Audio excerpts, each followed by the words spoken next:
You can be an incredibly evil healer in Dungeons and Dragons. But how? Well, it's not exactly as easy as it may seem, but we can do this in 3 key phases. First, we build the absolute best healer we can in Dungeons and Dragons 5th edition. Second, we set up our evil plan. Then third, we execute an evil finishing move. And I have to warn you, doing this may actually completely destroy your Dungeons & Dragons group or make all of your friends hate you, so proceed with caution. In fact, I was so confident that I was able to build the most evil healer imaginable that I actually reached out to a ton of other Dungeons & Dragons YouTubers, and I challenged them to the competition of who could make the best evil healer. And who accepted my challenge?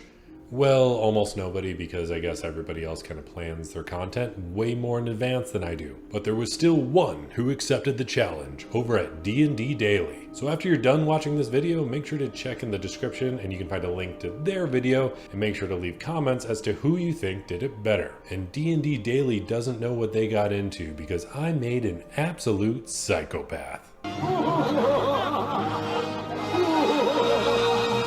But let's go ahead and dive in with step 1. Build the absolute best healer possible. When it comes to a race, it doesn't really matter that much. Personally, I would go with a wood elf because they get a little extra movement speed. And if you need to run in and heal somebody, that can help a little bit. But then before deciding on any stats, you gotta know what class you're gonna go with. And you may automatically assume, well, if you wanna build the best healer, you're probably just going to want to go with a life cleric. Well, you'd be wrong. Life clerics do get some better healing than most, but they're definitely not the best. They have Disciple of Life, so they can add a little more healing on any healing spell they do. They can use their Channel Divinity for Preserve Life. You can choose any number of creatures within 30 feet of you. Then take your cleric level, multiply it by 5, and that's the amount of healing you can distribute amongst all of them.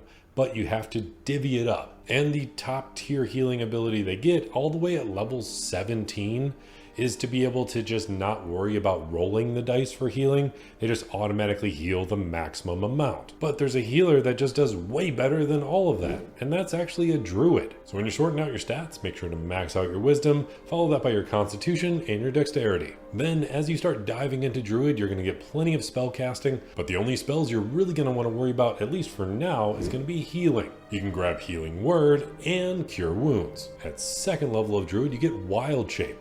This usually allows you to transform into any type of beast that you want, as long as it fulfills some level requirements. But even better than using it for a wild shape, you can actually use Wild Companion. This was an optional feature added later, but it allows you to use Find Familiar. And if you use Find Familiar, you can actually cast touch-based spells through your familiar. So now you can cast Cure Wounds with a familiar, which you're going to want to grab an owl for your familiar. They have flyby, so they can swoop in, heal somebody with Cure Wounds, then fly back out without provoking any sort of attack of opportunity. But also at 2nd level of druid, you get to choose a druid circle, otherwise known as a subclass. And the best subclass for healing is going to be the Circle of the Shepherd. This allows you to automatically be able to communicate with beasts pretty easily, but it also gives you a very overpowered ability right at 2nd level when it comes to healing, and that's a Spirit Totem. This only lasts for 1 minute, and you can only use it once per short or long rest, but it's insanely powerful,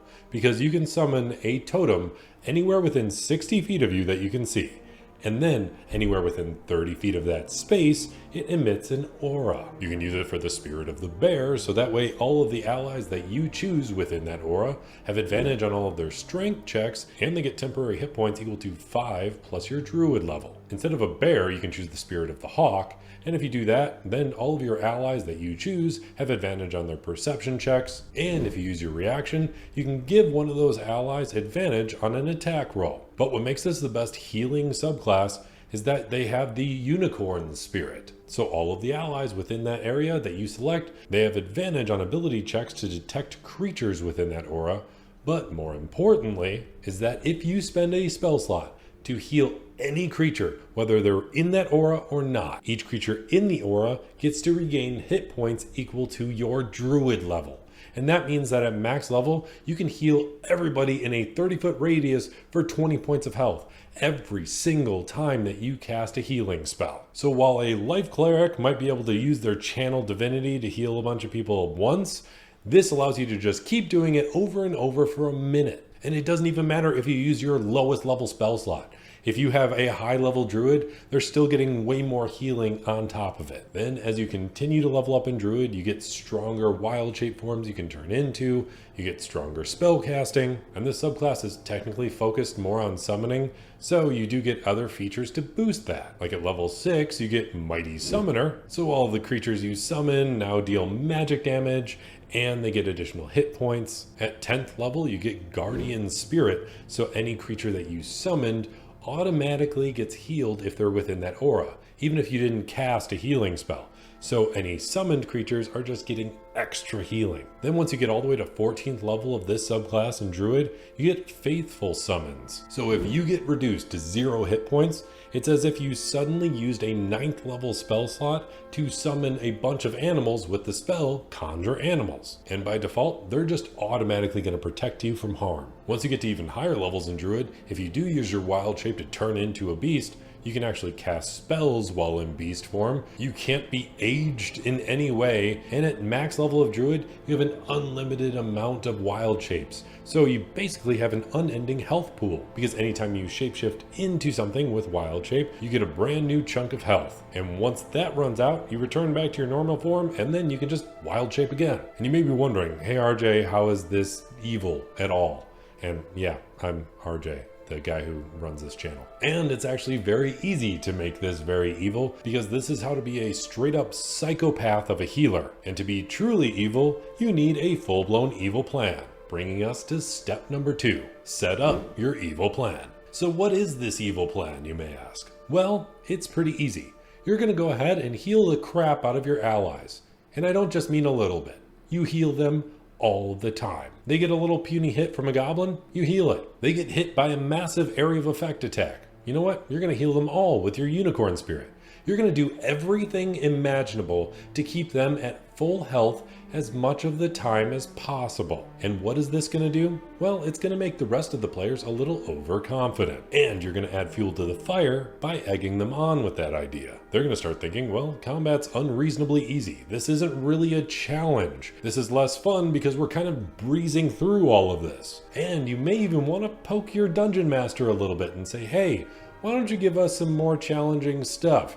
We're having no trouble with any of this. Because if you get to the point where everybody gets hit with a massive area of effect and gets a ton of damage, and then next thing you know, in 2 rounds, they're all back to full health because of your unicorn spirit, well, that battle isn't gonna feel quite as challenging, is it? So as you start egging on the rest of your party, and you start nudging your dungeon master, they're gonna start increasing the difficulty of the things that you're fighting. And you wanna keep doing that as long as you can, until it gets to that point where, well, it's actually a little bit challenging even though I'm healing them a lot. So you're gonna make sure to summon a bunch of creatures to help them out, of course, right? I mean, you are a summoning druid. That's your thing. And that's when you pull out step 3 of the plan. Execute your evil finishing move. When you go up against something really big and really challenging, suddenly they don't get healed. You've all been a party together and gone on crazy adventures. But now it's time for you to seek glory for yourself. You don't heal them anymore, you only heal your summoned beasts, and they turn against the rest of your party. They become so used to you healing them at every step of the way that suddenly they're without that healing and they're just getting attacked from all sides, and you completely destroy them. It's not about worshiping some evil god, it's just about you being evil as hell. And if they try and come after you for doing this, well, you just wild shape. You just get the heck out of there and let your summoned creatures do the work. Or even better than worrying about your summons, just suddenly don't heal them, and when they start screaming for healing, you use the strongest spell you can to use shape change, turning yourself into anything from a leviathan to an ancient dragon, and you just wipe them out. Now in the D&D world that you've created, you are the lone survivor to tell the tale, and nobody knows how evil you truly were. So then one of 2 things is going to happen. Everybody gets to re-roll a character, and they have no idea what you've done if they're actually role-playing properly. Or 2, they're all really pissed at you in real life and you get kicked out of the D&D party. Is this despicable and evil? Absolutely. But that was kind of the goal. Let me know what you think about this build in the comments down below. Whether you'd use it or you think it's way too evil to do because you just feel like a bad human being if you used it. Either way, I'd love to know your thoughts. And I'm also curious as to how this might compare to anybody else's evil healer. If you want access to the character sheet for this build, and hopefully don't show it to the rest of your party, otherwise it's going to give away some major spoilers, I'll make sure it's up on Patreon so that way you can use this in any future D&D campaign, along with character sheets for the rest of my builds. So a special shout out to those patrons, especially CGC 2014, Aft Storm, Godzilla Khan, Mugen, Elisa Martinez, Anthony McDonald, Panda Milkshake, Alistar Nix, Ted Z, Andrew Nobles, Carcat Kitsune, Zed13, Viral Naravar, Daniel Galvin Kesta, the Dino 21, Chris Smoke, and Benjamin. Then there's the patrons I actually play D&D with: Shane Gilroy, Conman ZX, Cybersiety, Talon Starkey, Demiurge, Michael, Eric Wade,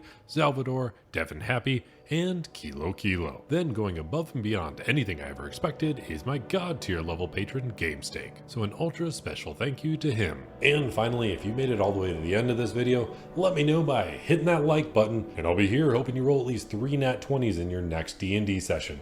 Especially if you want to completely decimate your entire D&D party and be an absolutely evil healer in Dungeons & Dragons 5th edition.